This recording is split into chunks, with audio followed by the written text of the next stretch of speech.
안녕하세요. 이번 시간에는 STP에 대해서 살펴보도록 하겠습니다. STP는 모든 스위치에서 기본적으로 동작하는 기능이기 때문에 저희가 따로 설정할 것은 많지 않습니다. 그래도 STP가 무엇인지 그리고 동작은 어떻게 이루어지는지 공부해보고 패킷트레이스에서 동작을 살펴보도록 하겠습니다.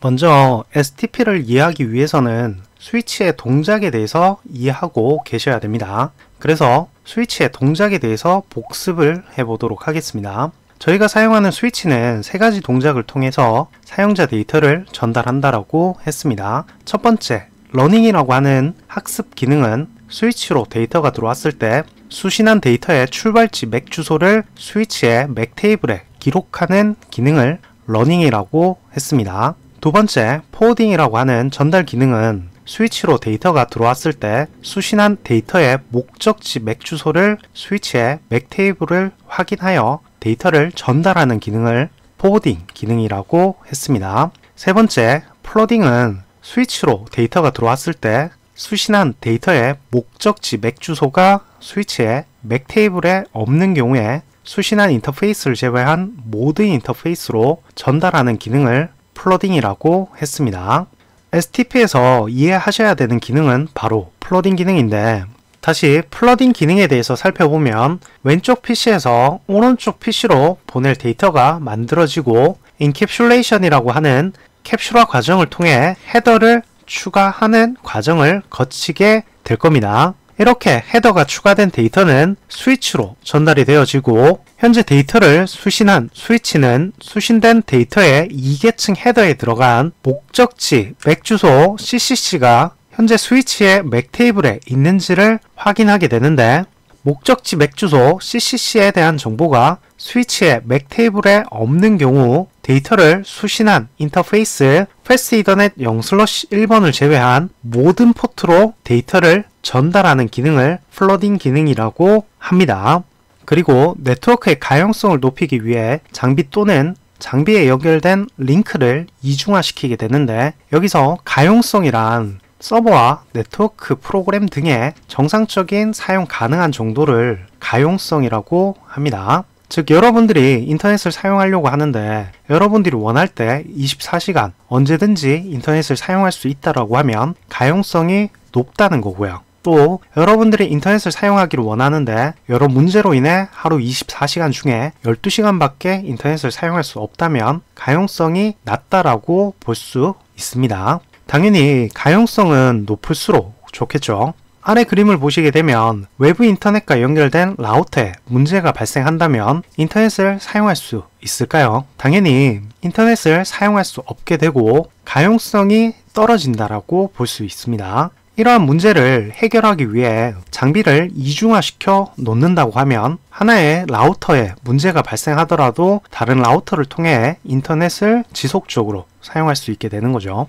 그리고 스위치와 스위치 장비 사이에 링크에 문제가 발생한다면 마찬가지 가용성이 떨어진다라고 볼 수 있겠죠. 그래서 장비 사이의 링크를 이중화시켜 가용성을 높이기도 합니다. 실제 일반 개인 사용자들에게는 잠깐 네트워크가 안 되는 것은 크게 문제되지 않습니다. 하지만 금융권에서는 장비의 문제 혹은 링크의 문제로 잠깐 인터넷이 안 되는 경우에 손해액이 몇 천만 원에서 많게는 몇 억까지도 발생할 수 있습니다. 그래서 금융권이나 인터넷 사용이 중요한 곳에서는 가용성을 높이기 위해 장비와 링크를 이중화시키는 것뿐만 아니라 3중화 시키는 경우도 있다라고 보시면 되겠습니다. 그럼 STP와 이중화가 무슨 상관이냐라고 물어보실 수 있는데, 화면에 그림을 보시게 되면 스위치와 스위치 사이에 가용성을 높이기 위해 링크 패스트 이더넷 0/3번 포트와 0/4번 포트로 링크를 이중화 시켜놨습니다. 왼쪽 송신지에서 오른쪽 수신지까지 가는 데이터가 만들어지고 스위치로 전달되었을 때 만약 왼쪽 스위치가 플러딩 기능을 수행한다고 하면 어떻게 될까요? 현재 데이터를 수신한 패스트 이더넷 0/1번을 제외하고 0/3번과 0/4번 모든 인터페이스로 데이터를 전달하게 될 겁니다. 그럼 플러딩된 데이터를 받은 오른쪽 스위치도 마찬가지 플러딩 기능을 수행한다라고 하면 수신한 인터페이스를 제외한 모든 포트로 전달하게 될 겁니다. 그런데 여기서 0/3번 포트와 0/4번 포트는 데이터가 수신된 인터페이스인데 데이터를 다시 보내냐고 물어보실 수 있는데 이때는 오른쪽 스위치에 데이터가 수신된 인터페이스 하나씩을 보시면 됩니다. 즉 오른쪽 스위치 0/3번 포트로 데이터가 들어오면 0/3번 포트를 제외한 0/4번 포트와 0/1번 포트로 데이터를 전달하게 된다는 겁니다. 마찬가지 오른쪽 스위치에 0/4번 포트로 데이터가 들어오면 0/4번 포트를 제외한 0/3번 포트와 0/1번 포트로 데이터를 보내게 되는 거죠.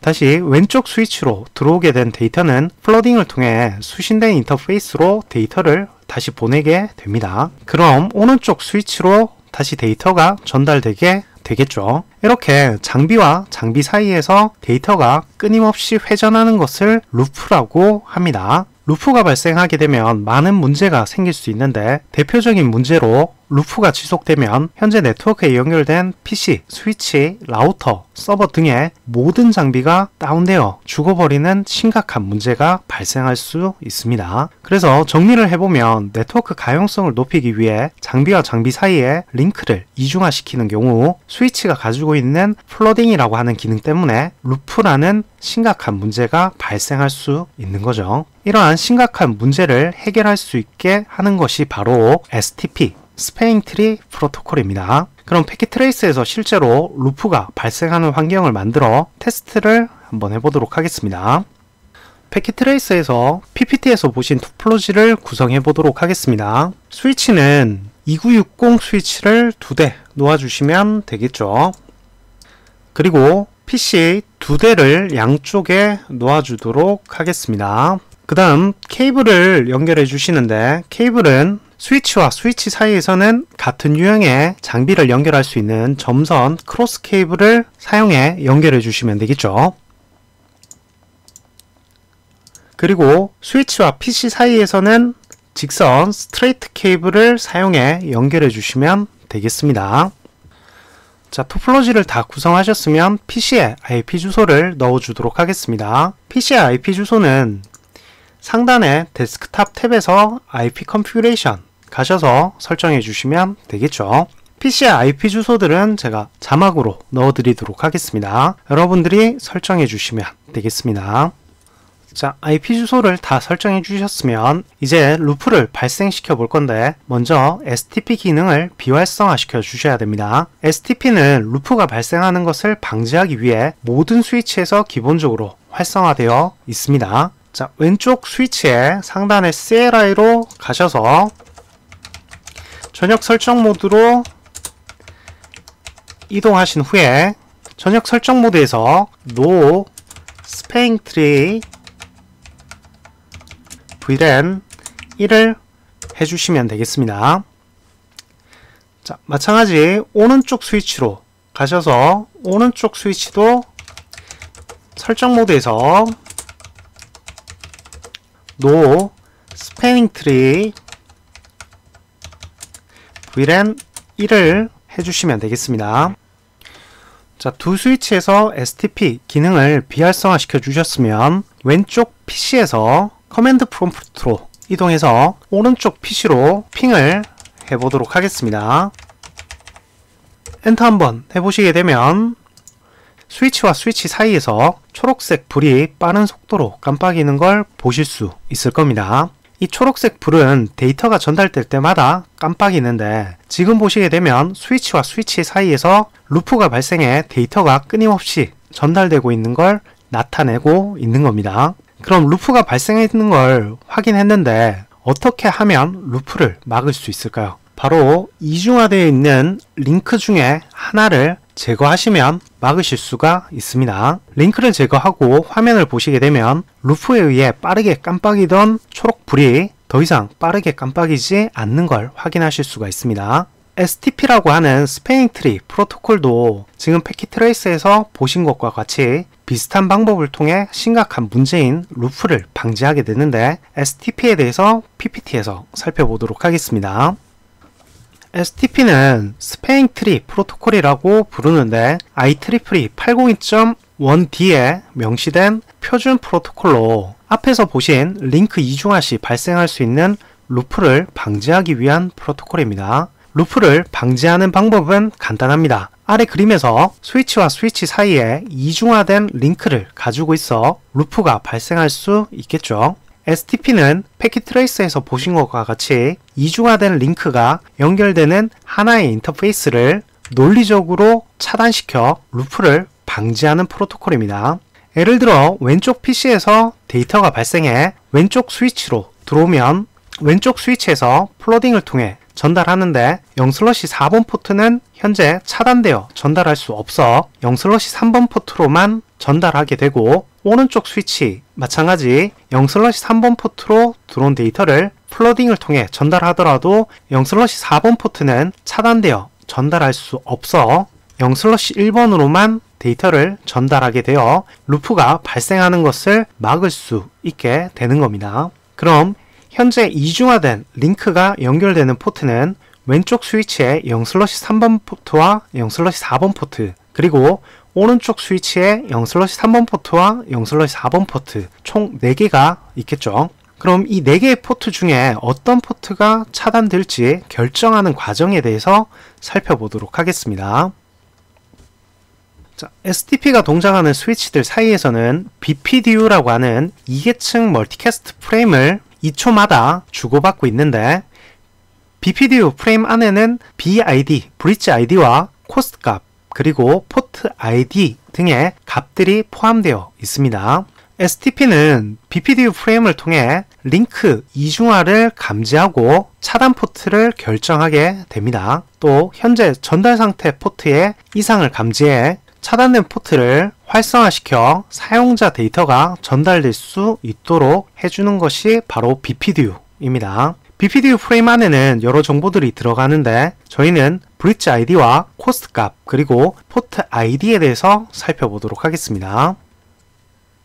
먼저 BID입니다. BID는 브릿지 ID라고 하는데 스위치 우선순위 값과 스위치의 맥 주소로 구성되어 있습니다. 기본 우선순위 값은 32768이라고 하는 값을 사용을 하고, 아래 그림에서 두 스위치 모두 32768이라고 하는 기본 우선순위 값을 사용하고 있는 경우 왼쪽 스위치의 브릿지 ID는 우선순위 값인 32768과 스위치의 맥 주소가 되겠죠. 그리고 오른쪽 스위치의 브릿지 ID도 우선순위 값인 32768과 스위치의 맥 주소가 되겠습니다. 그리고 결정된 브릿지 ID를 통해 루트 스위치라는 걸 결정하게 되는데, 브릿지 ID가 낮은 스위치를 루트 스위치로 결정합니다. 그림에서 우선순위 값이 32768로 동일하기 때문에 맥 주소를 비교하게 되고, 현재 맥 주소가 더 낮은 왼쪽 스위치가 루트 스위치로 결정되어집니다. 루트 스위치는 뒤에서 살펴볼 차단 포트를 결정하는 과정에서 기준이 되는 중요한 스위치인데 좀 더 자세한 내용은 뒤에서 살펴보도록 하겠습니다. 일단 브릿지 ID는 우선순위 값과 맥 주소로 구성되어 있고 낮을수록 루트 스위치로 결정된다라고 정리하시면 되겠습니다. 자, 다음 코스트 값인데, 코스트 값은 인터페이스의 속도를 비교하기 위한 값으로 IEEE 802.1D에 명시되어 있습니다. 아래 표에서는 개정된 IEEE 명세만 확인하시면 되겠습니다. 보시게 되면 인터페이스 속도가 10기가인 경우에는 2라는 값을, 1기가인 경우에는 4라는 값을, 100메가 속도를 사용하는 경우에는 19라는 값을, 그리고 10메가 속도를 사용하는 경우에는 100이라고 하는 값으로 지정되어 있습니다.